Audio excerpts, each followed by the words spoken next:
তিরোধান দিবসে কবিগুরুকে প্রণাম জানিয়ে আজকের ব্লগটা শুরু করছি।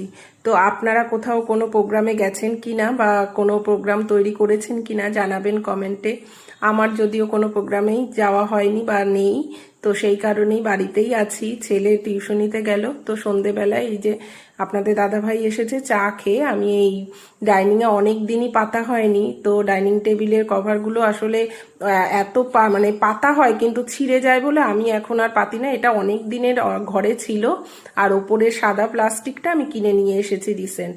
তো যাই হোক, এটা পেতে নিলাম। আর এই দেখুন আমার স্ট্যান্ডটা না মানে ভেঙে গেছে, ওই কারণেই ওই যে একটা স্ট্যান্ড অর্ডার দিয়েছি। তো এটা ব্যবহার করতে তো এখন আমাকে বুঝতে একটু সময় লাগবে, হাজবেন্ডই সব ঠিকঠাক করে দিচ্ছে।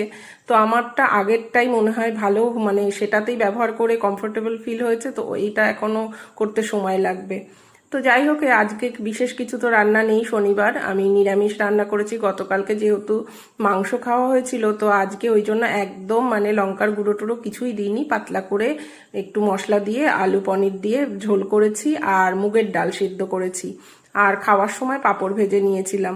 তো সেই ছিল আমার আজকে রান্না বান্না। আজকের মানে ব্লগটা একদমই ছোট হলেও শরীরটাও খুব একটা যে ভালো আছে তা নয়, তো সেই কারণেই। আপনারা কেমন আছেন জানাবেন, আর আজকের ব্লগটা কেমন লাগলো জানাবেন।